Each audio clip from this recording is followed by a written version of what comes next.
बिस्मिल्लाहिर्रहमानिर्रहीम। अस्सलाम वालेकुम मोहतरम नाजरीन। बदशगुनी इंसान के लिए दीनी और दुनियावी दोनों एतबार से बहुत ज़्यादा ख़तरनाक है। ये इंसान को वसवसों की दलदल में उतार देती है। चनाचा वो हर छोटी बड़ी चीज़ से डरने लगता है, यहाँ तक कि वो अपनी परछाई से भी खौफ खाता है। वो इस वहम में मुब्तला हो जाता है कि दुनिया की सारी बदबख्ती और बदनसीबी उसके गिर्द जमा हो चुकी है और दूसरे लोग पुरसकून ज़िंदगी गुजार रहे हैं। ऐसा शख्स अपने प्यारों को भी वहमी निगाह से देखता है, जिससे दिलों में कदूरत पैदा होती है। बदशगुनी की बातनी बीमारी में मुब्तला इंसान जहनी और कल्बी तौर पर मफलूज होकर रह जाता है और कोई काम ढंग से नहीं कर सकता। इमाम अबू अल हसन फरमाते हैं कि जान लो, बदशगुनी से ज़्यादा फ़िक्र को नुकसान पहुँचाने वाली और तदबीर को बिगाड़ने वाली कोई शय नहीं है। अहदीस मुबारका में भी बदशगुनी के नुकसानात से खबरदार किया गया है, जैसा कि बदशगुनी लेना आलमी बीमारी है। मुख्तलिफ ममालिक में रहने वाले मुख्तलिफ लोग मुख्तलिफ चीज़ों से ऐसी ऐसी बदशगुनियाँ लेते हैं कि इंसान सुनकर हैरान रह जाता है। चनाचा कभी अंधे, लंगड़े, एक आँख वाले और माजूर लोगों से, तो कभी किसी खास परिंदे या जानवर को देखकर या उसकी आवाज़ को सुनकर बदशगुनी का शिकार हो जाते हैं। कभी किसी वक्त या दिन या महीने से बदफाली लेते हैं। कोई काम करने का इरादा किया और किसी ने तरीक़ाकार में नुक्स की निशानदेही कर दी या उस काम से रुक जाने का कहा, तो उससे बदशगुनी लेते हैं कि अब तुमने टांग अड़ा दी है तो ये काम नहीं हो सकेगा। कभी किसी एम्बुलेंस की आवाज़ से तो कभी फायर ब्रिगेड की आवाज़ से बदशगुनी में मुब्तला हो जाते हैं। कभी अखबारात में शाया होने वाले सितारों के खेल से अपनी ज़िंदगी को गमगीन और रंजीदा कर लेते हैं। कभी मेहमान की रुखसती के बाद घर में झाड़ू देने को मनहूस ख्याल करते हैं। कभी जूता उतारते वक्त जूते पर जूता आने से बदशगुनी लेते हैं। किसी का कटा हुआ नाखून पाँव के नीचे आ जाए तो आपस में दुश्मनी हो जाने की बदशगुनी लेते हैं। सीधी आंख फड़के तो यकीन कर लेते हैं कि कोई मुसीबत आएगी।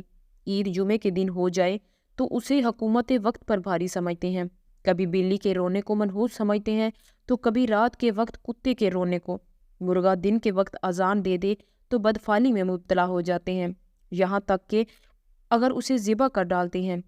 पहला गाहक सौदा लिए बगैर चला जाए तो दुकानदार उससे बदशगुनी लेता है। नई नवेली दुल्हन के घर आने पर ख़ानदान का कोई शख्स फौत हो जाए या किसी औरत की सिर्फ बेटियां ही पैदा हों तो उस पर मनहूस होने का लेबल लग जाता है। हामिला औरत को मैयत के करीब नहीं आने देते कि बच्चे पर बुरा असर पड़ेगा। जवानी में बेवा हो जाने वाली औरत को मनहूस जानते हैं। नेज़ ये समझते हैं कि खाली कैंची चलाने से घर में लड़ाई होती है। किसी का कंगा इस्तेमाल करने से दोनों में झगड़ा होता है। खाली बर्तनों या चम्मच आपस में टकराने से घर में लड़ाई झगड़ा होता है। जब बादलों में बिजली कड़क रही हो और सबसे बड़ा बच्चा बाहर निकले तो बिजली उस पर गिर जाएगी। बच्चे के दांत उल्टे निकले तो ननिहाल पर भारी होते हैं। दूध पीते बच्चे के बालों में कंघी की जाए तो उसके दांत टेढ़े निकलते हैं। छोटा बच्चा किसी की टांग नीचे से गुजर जाए तो उसका कद छोटा रह जाता है। बच्चा सोया हुआ हो, उसके ऊपर से कोई फलांग कर गुजर जाए तो बच्चे का कद छोटा रह जाता है। मगरिब के बाद दरवाजे में नहीं बैठना चाहिए क्योंकि बलाएं गुजर रही होती हैं। ज़लज़ले के वक्त भागते हुए जो ज़मीन पर गिर गया वो गूंगा हो जाएगा। रात को आईना देखने से झुर्रियाँ पड़ती हैं चेहरे पर, उंगलियां चटखाने से नहूसत आती है। सूरज ग्रहण के वक्त हामिला औरत छुरी से कोई चीज़ ना काटे कि बच्चा पैदा होगा तो उसका हाथ या पाँव कटा या चीरा हुआ होगा। नौमौलूद बच्चे के कपड़े धोकर निचोड़े नहीं जाते कि उससे बच्चे के जिस्म में दर्द होगा।